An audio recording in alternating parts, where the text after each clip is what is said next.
안녕하십니까? 삶의 지혜와 영적인 통찰을 나누는 시간입니다.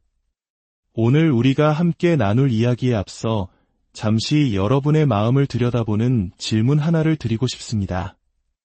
혹시 지금 당신이 이미 가지고 있는 것을 외부에서 필사적으로 찾고 있지는 않으신가요? 당신 안에 이미 존재하는 평안을 얻기 위해 애쓰고 있지는 않으신가요?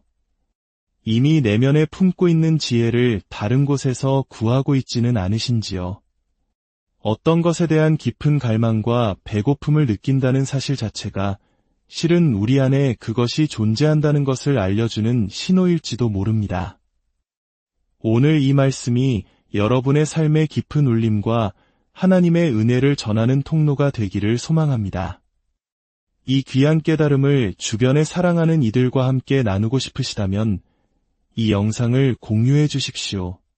지혜를 나누는 것은 곧 축복을 나누는 것이며 여러분의 선한 행동을 통해 하나님의 은총이 더욱 널리 퍼져나갈 것입니다. 저희 채널에 함께 하시면 앞으로도 여러분의 영혼을 살찌울 귀한 이야기들을 계속해서 만나보실 수 있습니다. 여러분의 삶에 평안이 가득하기를 기도합니다. 오늘 우리가 함께 묵상할 말씀은 마태복음 4장 1절부터 11절까지의 기록입니다. 예수님께서 공생애를 시작하시기 직전 광야에서 사탄에게 시험받으시는 장면입니다. 그때에 예수께서 성령에게 이끌리어 마귀에게 시험을 받으러 광야로 가사 40일을 밤낮으로 금식하신 후에 줄이신지라. 시험하는 자가 예수께 나아와서 이르되 내가 만일 하나님의 아들이어든 명하여 이 돌들로 떡덩이가 되게 하라. 예수께서 대답하여 이르시되 기록되었으되 사람이 떡으로만 살 것이 아니요 하나님의 입으로부터 나오는 모든 말씀으로 살 것이라 하였느니라. 이에 마귀가 예수를 거룩한 성으로 데려다가 성전 꼭대기에 세우고 이르되 내가 만일 하나님의 아들이어든 뛰어내리라. 기록되었으되 그가 너를 위하여 그의 천사들을 명하시리니 그들이 손으로 너를 받들어 발이 돌에 부딪히지 않게 하리로다. 예수께서 이르시되 또 기록되었으되 주 너의 하나님을 시험하지 말라 하였느니라. 마귀가 또 그를 데리고 지극히 높은 산으로 가서 천하만국과 그 영광을 보여주며 이르되 만일 내게 엎드려 경배하면 이 모든 것을 내게 주리라. 이에 예수께서 말씀하시되 사탄아 물러가라. 기록되었으되 주 너의 하나님께 경배하고 다만 그를 섬기라 하였느니라. 이에 마귀는 예수를 떠나고 천사들이 나아와서 수종드니라. 아멘. 이 이야기는 참으로 심오한 영적 원리를 담고 있습니다. 이야기의 배경을 먼저 살펴보겠습니다. 예수님께서는 요단강에서 세례 요한에게 세례를 받으신 직후였습니다. 그 순간 하늘이 열리고 성령이 비둘기같이 그분 위에 임하셨습니다. 그리고 하늘로부터 이는 내 사랑하는 아들이요 내 기뻐하는 자라는 하나님의 음성이 들려왔습니다. 인생에서 가장 영광스럽고 정체성이 확고하게 선포되는 순간이었습니다. 그런데 바로 그 직후 성령은 예수님을 어디로 이끄셨습니까? 축하 파티나 대관식이 열리는 궁전이 아니었습니다. 영광스러운 사역을 시작할 예루살렘 성전도 아니었습니다. 성령은 그분을 광야로 마귀에게 시험을 받도록 이끄셨습니다. 우리 삶에서도 종종 이런 역설적인 순간을 마주합니다. 가장 큰 은혜를 체험한 후에 가장 혹독한 시련이 찾아오는 경우 말입니다. 하지만 기억해야 할 것은 하나님께서 허락하시는 광야의 시간은 반드시 거룩한 목적을 품고 있다는 사실입니다. 이 광야는 단순한 장소가 아닙니다. 이곳은 역사적으로 매우 중요한 의미를 지닌 곳입니다. 수세기 전 이스라엘 백성을 이끌었던 위대한 지도자 모세가 마지막 시험에서 실패했던 바로 그 무대와 같은 곳입니다. 모세는 구약교회의 첫 목회자와도 같은 인물이었습니다. 그는 하나님의 백성을 이집트의 노예 생활에서 해방시켜 약속의 땅으로 인도하는 사명을 받았습니다. 하지만 그는 마지막 순간 백성들의 원망의 분을 이기지 못하고 하나님의 명령을 어기고 말았습니다. 하나님께서 말하여 물을 내라고 하신 반석을 지팡이로 2번 내리쳤던 것입니다. 이것은 단순한 실수가 아니었습니다. 신학적으로 반석은 그리스도를 상징합니다.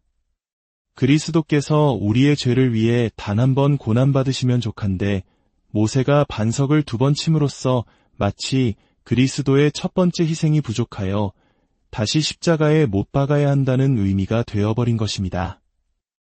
이 일로 인해 모세는 약속의 땅을 눈앞에 두고도 들어가지 못했습니다. 그리고 이제 신약 교회에 참된 목자이신 예수님께서 바로 그 역사의 현장으로 들어서신 것입니다. 모세가 실패했던 그곳에서 인류의 새로운 역사를 시작하기 위해 반드시 통과해야 할 시험을 마주하게 된 것입니다. 40일간의 금식으로 육체적으로 가장 연약해진 순간 사탄이 첫 번째 시험을 들고 찾아옵니다. 내가 만일 하나님의 아들이라면 이 돌들에게 명하여 빵이 되게 하라. 이 시험은 매우 교활합니다. 표면적으로는 예수님의 신성을 증명하고 당장의 굶주림을 해결하라는 합리적인 제안처럼 보입니다. 하지만 그 이면에는 깊은 함정이 숨어 있습니다. 예수님은 요한복음에서 스스로를 나는 하늘에서 내려온 살아있는 빵이다 라고 말씀하셨습니다. 그분 자신이 바로 생명의 빵이셨습니다. 그런데 사탄은 생명의 빵이신 그분에게 돌멩이를 빵으로 만들어 보라고 유혹하고 있는 것입니다. 이것이 오늘 이야기의 핵심입니다. 사탄은 당신에게 당신이 이미 가지고 있는 것, 당신 자신이 이미 그러한 존재인 것을 주겠다고 제안합니다. 예수님은 빵을 만드실 능력이 있으셨지만 그 힘을 자신의 허기를 채우는데 사용하지 않으셨습니다. 대신 사람이 빵으로만 살 것이 아니라 하나님의 입에서 나오는 모든 말씀으로 살 것이다 라고 선포하셨습니다. 이는 육체적 필요를 넘어선 영적 존재로서의 정체성을 재확인하신 것입니다. 이 이야기는 2000년 전의 기록으로만 머물지 않습니다. 이것은 오늘 우리 각자의 삶에 대한 깊은 통찰을 줍니다. 사탄은 지금도 우리에게 돌멩이를 빵으로 바꾸라고 속삭입니다. 우리 삶에서 빵과 같은 사람과 돌과 같은 사람을 만납니다. 빵과 같은 사람은 영양분을 공급하고 생명을 주며 함께할수록 힘을 얻게 하는 존재입니다. 그들은 사랑과 지혜, 위로와 격려를 나눌 줄 압니다. 반면 돌과 같은 사람은 겉모습은 빵과 비슷할지 몰라도 아무리 애를 써도 생명을 얻을 수 없는 존재입니다. 그들은 차갑고 무감각하며 관계 속에서 에너지를 고갈시킵니다. 많은 사람들이 빵인 자신을 잊은 채 돌과 같은 사람이나 환경을 빵으로 바꾸려고 평생의 에너지를 허비합니다. 그 관계에서 사랑을, 그 직장에서 인정을, 그 환경에서 평안을 얻어내려고 애쓰지만 결국 남는 것은 부서진 이와 상처받은 마음뿐입니다. 돌은 돌일 뿐 결코 빵이 될 수 없기 때문입니다. 예수님은 돌을 빵으로 만드는데 자신의 능력을 낭비하지 않으셨습니다. 그분은 자신이 누구인지 아셨기 때문입니다. 사랑하는 여러분, 혹시 여러분의 삶에서 돌을 빵으로 만들려고 애쓰고 있지는 않습니까? 하나님께서 여러분에게 주신 소중한 시간과 능력을 변하지 않을 것들에 쏟아붓고 있지는 않으신지요? 이제 그만 멈추고 스스로에게 질문해야 합니다. 나는 누구인가?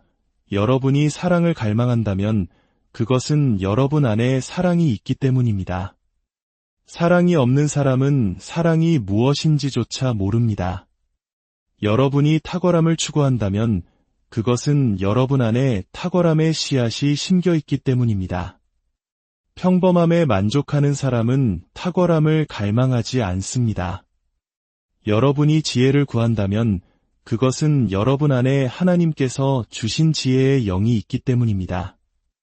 여러분이 갈망하는 바로 그것이 여러분의 정체성입니다.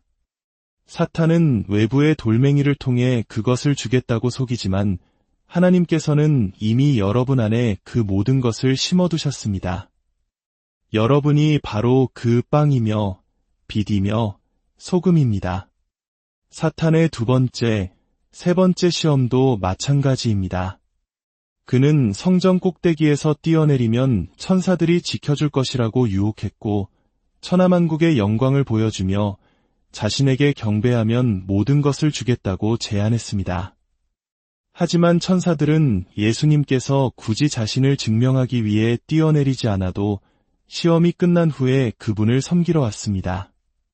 천하만국은 원래부터 하나님의 것이며 장차 그리스도의 나라가 될 것이었습니다.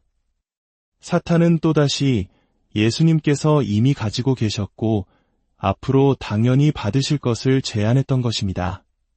그는 우리에게 평안을 주겠다고 속삭이지만 예수님께서는 이미 내가 너희에게 평안을 주노라고 약속하셨습니다. 그는 우리에게 지혜를 약속하지만 성경은 하나님을 경외하는 것이 지혜의 근본이라고 말합니다. 그는 세상의 영광을 흔들지만 우리는 이미 하나님의 자녀가 되는 권세를 받았습니다. 사랑하는 성도 여러분, 더 이상 속지 마십시오.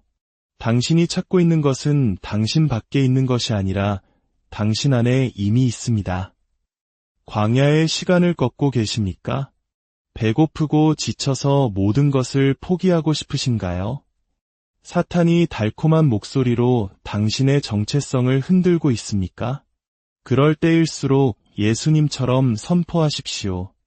기록되었으되 하나님의 말씀을 붙드십시오. 당신이 누구인지 기억하십시오. 당신은 잠시 허기진 생명의 빵이며 잠시 어둠 속에 있는 세상의 빛입니다. 당신의 갈망이 당신의 정체성을 증명합니다. 사탄의 모든 시험을 말씀으로 이기신 후 성경은 이렇게 기록합니다. 이에 마귀는 예수를 떠나고 천사들이 나아와서 수종드니라 그렇습니다. 도움은 오고 있습니다. 당신이 시험을 통과하고 인내하며 당신의 자리를 지킬 때 하나님의 천사들이 당신을 섬기기 위해 나아오고 있습니다. 당신의 광야는 끝날 것입니다. 그리고 그 끝에서 당신은 이전보다 훨씬 더 강하고 순결하며 당신의 사명을 감당할 준비가 된 하나님의 사람으로 서게 될 것입니다. 이미 당신의 것인 것을 다른 누구도 당신에게 줄 수 없습니다. 당신 안에 계신 이가 세상에 있는 자보다 크십니다.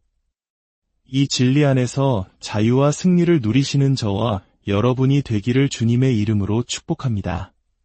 함께 기도하겠습니다. 사랑과 은혜의 하나님 아버지, 오늘 말씀을 통해 우리 각자의 정체성을 다시 한번 깨닫게 하시니 감사합니다. 세상은 우리에게 없는 것을 찾으라며 우리를 유혹하지만 주님께서는 이미 우리 안에 가장 귀한 것을 심어두셨음을 믿습니다. 우리가 바로 생명의 빵이요 세상의 비침을 잊지 않게 하옵소서. 지금 인생의 광야에서 굶주리고 지쳐있는 당신의 자녀들이 있다면 그들을 긍휼히 여겨주시옵소서. 돌을 빵으로 만들려는 헛된 수고를 멈추게 하시고 오직 하나님의 말씀으로 살아가는 법을 배우게 하옵소서. 시험이 끝난 후에 천사들이 나아와 수종들었던 것처럼 우리의 인내 끝에도 주님의 위로와 도우심이 임할 것을 믿습니다. 우리를 통해 하나님의 나라가 확장되게 하시고 우리의 삶이 주님께 영광 돌리는 거룩한 이야기가 되게 하여 주시옵소서. 우리 주 예수 그리스도의 이름으로 기도드립니다.